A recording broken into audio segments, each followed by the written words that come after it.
Are we videoing yet? All right, cool. So we actually have several pairs of calipers over in the tool area. I brought in my own. These are a little bit more fancy than the ones we have here. Do you mind grabbing our pair of our calipers? So these calipers, I'm going to keep them here for you guys to use. These are great because whenever you move them, the distance between these 2 points is equal to the distance between these 2 points. And that's important when I'm measuring like the inside of a vessel, right? I automatically can measure the outside of the piece, right? And that's what's great. These are called the lid master calipers. So these are just designed for making lids. So I'm going to go ahead and get my clay ready.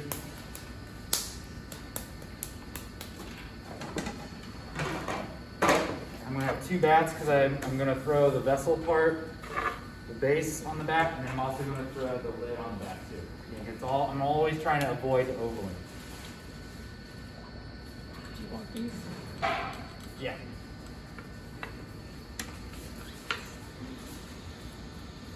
So I'll show you also how to use these. These are what we have. These are small lid masters. Same idea. These points correlate to these points, right? No matter how far or wide. These are what we have plenty of. We actually have probably about 10 of these floating around the studio. And these work just fine. They're a lot cheaper than say these, which is why we have a bunch of these. So I'll show you guys how to use those too.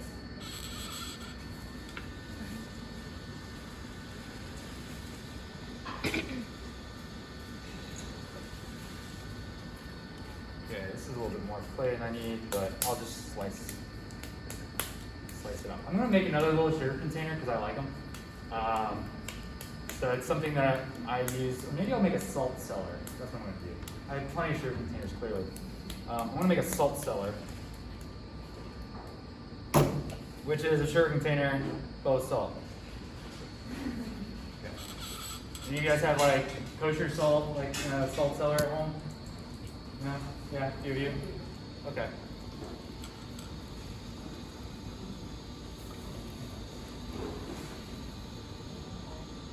Right now, I have a little bowl that I made. They look like little soy sauce bowls. So I've got my kosher salt like in the open air, like a sucker. So I might as well make a little container for it. I think it's important to just kind of like identify your needs, right? Like what you use on a daily basis, and then how you can,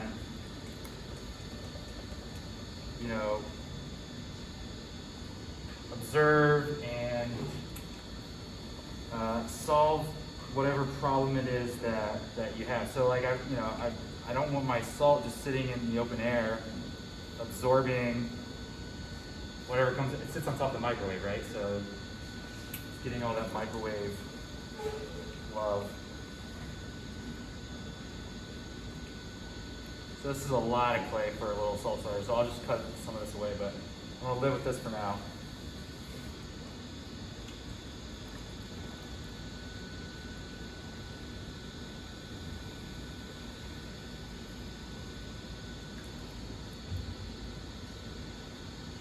So I also I want to trim this later, so I'm going to leave a good, I'd say 5/8 of an inch floor down there, not quite 3/4 of an inch, 5/8.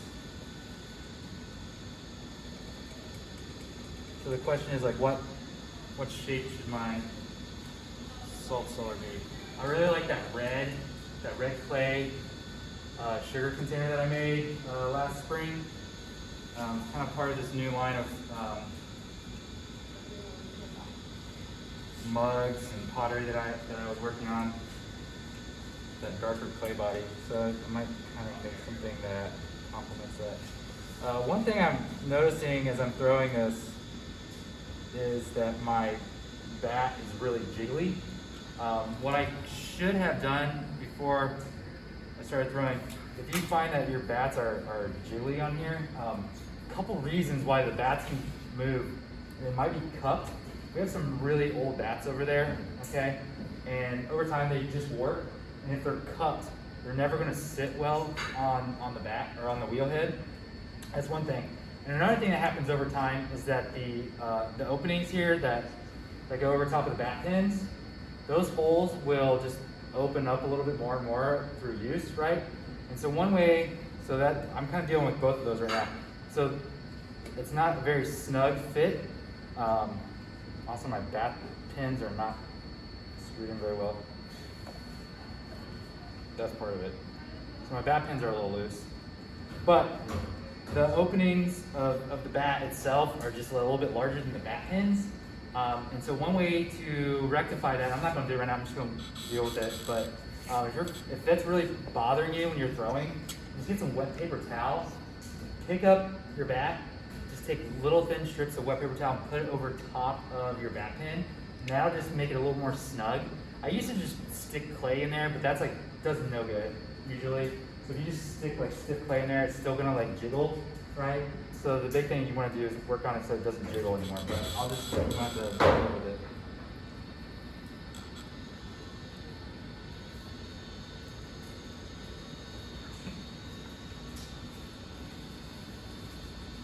So I've got about twice the amount of clay I really need. So I'm gonna chop a lot of this off. It's a lot of salt. I mean, I cook pretty frequently, but not that frequently.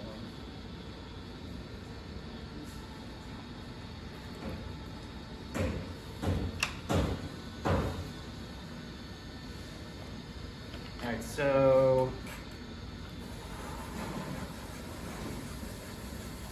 I'm just going to change the shape a little bit because I want it to look similar to that red piece. Right? And basically all I did with that was I took some of these firmer ribs and I just held them up with the round part and I pushed those into the clay on one spot and then right above it, same method, right?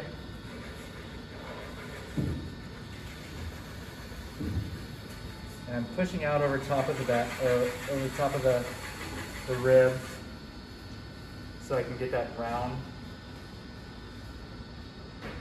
It's really wobbly, so I want to get rid of that wobble. If it's wobbly and like off center, then your lid's probably not going to fit very well, right? Because it's hard to make a matching wobbly lid. So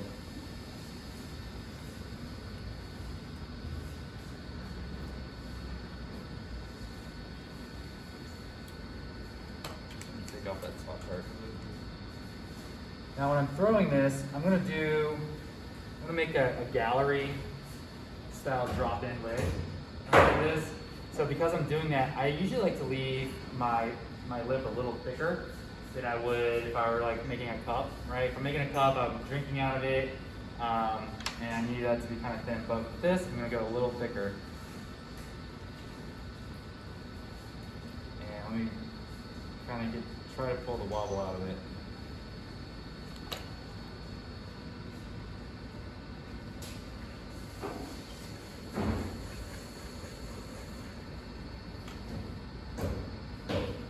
So the next part, once I have my vessel ready, the next part is pretty simple. I have a couple different tools here. You all have something like this, little wooden rib, right? This isn't very sharp on this wooden rib, but I have plenty of ribs where that angle is a little bit more sharper and pronounced. And so I'm gonna use one of those tools. So I've got, I like this edge. All right, I like this edge here. Okay, it's a nice 90-degree angle. I'll do something really simple here. I'm going to just basically drop this in. Okay, so this is where making the gallery comes in. So I'm going to just slightly fade it towards the outside. I'm going to just hold it real firmly in my left hand.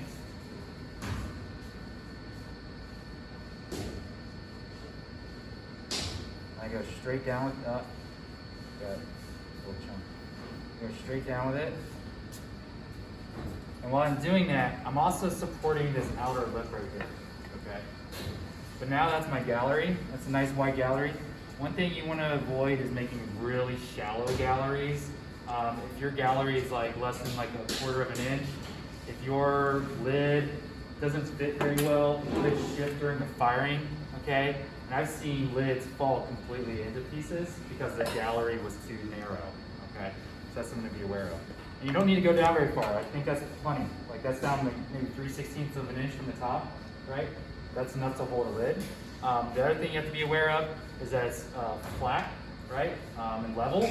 So you want to make sure that when you're holding your tool, you're not holding it at an angle, because then it could also cave in same way, okay? So I'm going to get that water out of the inside and then trim a little bit off, soften that edge.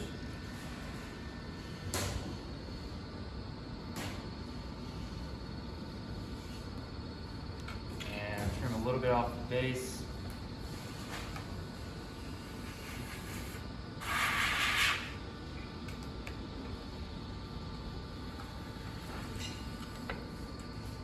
Okay.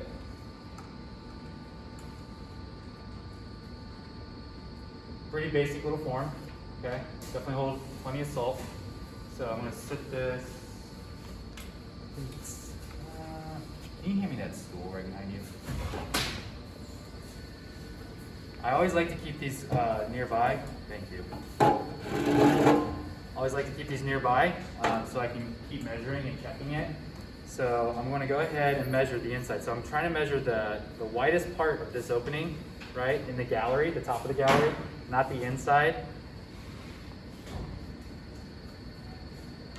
Okay, so that's the width of my opening. So when I'm making the lid, I know that I need to make the lid this wide, okay? If you can't make both at the same time, which is pretty normal, what you can do is in your sketchbook or a piece of paper that you're not going to lose, you can go ahead and put this on the paper and mark with a pen that exact measurement. Sketch what pot it is, write a number on there or whatever, and then you can come back to it like next week or whatever. Get out your piece of paper and get your calipers out so it's the exact same width. Does that make sense? So it's important that you measure these when they're wet because you're making your lid wet, right? Okay, so the next part. This is way more clay than I need for a lid, but take some off.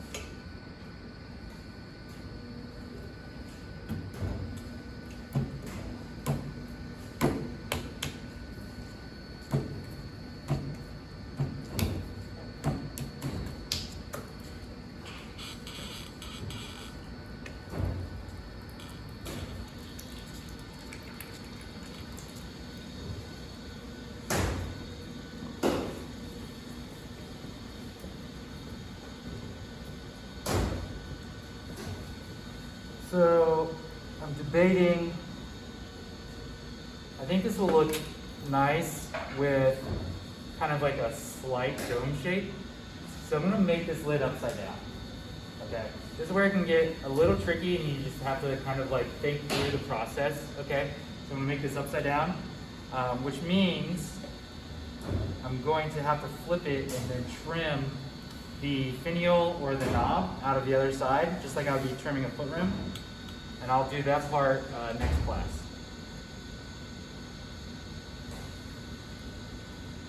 Okay, so when I put the hole in this, I'm going to leave a lot of clay at the base, right? Because I'm going to trim that all off. So I need to leave enough for a little knob. Okay, so I'm going to go ahead and just put a little hole in it and not go down very far. I want it to be kind of a shallow hole. I'm going to open this up. I have my calipers next to me.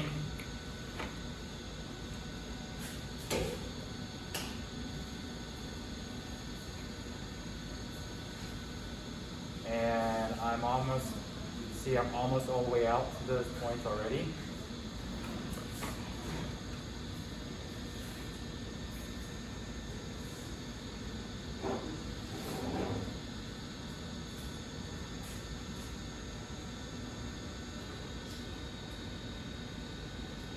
rib just so it can be nice and round. So I'm gonna check that again. All right, so now I'm just a little beyond. And what I recommend is making pieces, or making your lid so that it's like an exact fit wet. Because once it becomes bone dry, we can always sand it down a little bit so it fits better.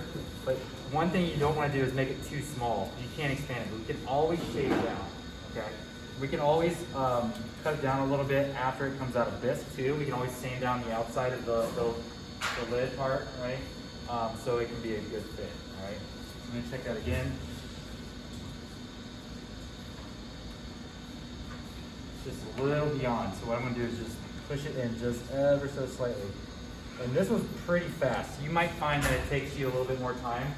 If you wanna make a flange style, so the flange actually goes into the inside, you then, if this were my outer part, I would essentially have to make like another wall on the inside and pull clay into it, okay?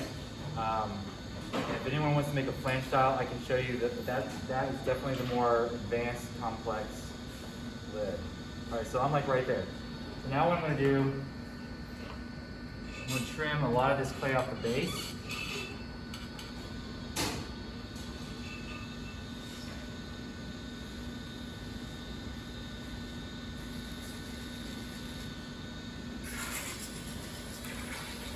And I want to trim a lot of that clay away, but I don't want to trim away too much because I want to be able to like carve out the knob, right? So you can get a good look at it.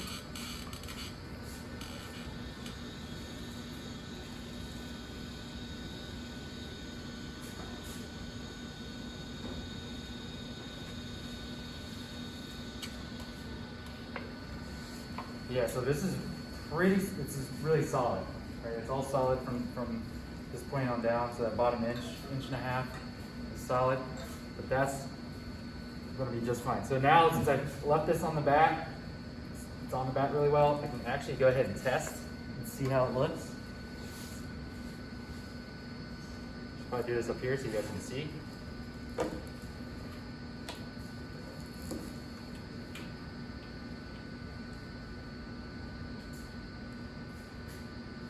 And I don't want them to touch because they'll be sticky and I might warp it, right? So if it sticks to one side, it might oval. So yeah, that looks like a good fitting lid. So what I'm gonna do is I'll leave this completely uncovered, both of these, in the damp cabinet, okay? If space gets a little tight in there, we can always just slice off the thicker side, like that's okay. I can slice it off and slide it onto here and keep them together. One thing you're gonna wanna do if you're making multiple lidded vessels, if you decide you wanna make like 3, make sure you number them. So like this is 1, and I can write those numbers like in clay on my desk. So that's it. You guys have any questions? Okay, on Monday, I'm gonna flip this and I'll trim it, and that'll be the last little part of that demo, okay? All right.